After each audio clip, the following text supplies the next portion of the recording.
విష్ణుప్రియకి, ప్రేరణకి ఇంకా మణికంఠకి మధ్యలో. యాక్చువల్‌గా వీళ్ళంతా ఓడిపోయినప్పుడు నిన్న గేమ్‌లో ఓడిపోయారు గదా! అప్పుడు ఒక డిస్కస్ చేసుకుంటారు. అప్పుడు అభయ్ చెప్తాడనమాట. మీరెవ్వరు వంట చేయకండి. మన వంటలు మనం చేసుకుందాం అని. సో, దానికి కట్టుబడేసి ప్రేరణ ఏమో దోసలేస్తా ఉంటుందనమాట. దోసలేస్తా ఉంటే అప్పుడు విష్ణు వస్తది. ప్రేరణ నేను వెయ్యను అని అంటదనమాట. కానీ మణికంఠ వెయ్యి అంటే సరే అని చెప్పి వేస్తది. ఆ అమ్మాయి అప్పటికి సీరియస్‌గా ఉంది. నార్మల్‌గానే సీరియస్‌గా ఉంది.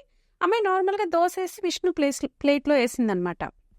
విష్ణు చేసింది సీన్ దానికి ఫుల్లు ఏడ్చేసి అందరూ మా అన్నం కోసమే గదా ఉండేది.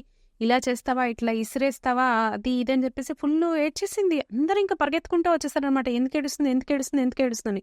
ఈ లోపల మణికంఠ కూడా రెచ్చిపోయాడనమాట. "నువ్వు చేసింది కరెక్ట్ కాదు ప్రేరణ. నువ్వు చేసింది కరెక్ట్ కాదు ప్రేరణ" అనేసి. నిజంగా అక్కడ ప్రేరణ ఏం చేయలేదు. మణికంఠని మధ్యలో ఇన్వాల్వ్ అయ్యి ఆ గొడవని చాలా పెద్దది చేశాడనమాట. నిజం చెప్పాలంటే మణికంఠ గాని ఇన్వాల్వ్ అవ్వకపోయుంటే ఆ గొడవ అంత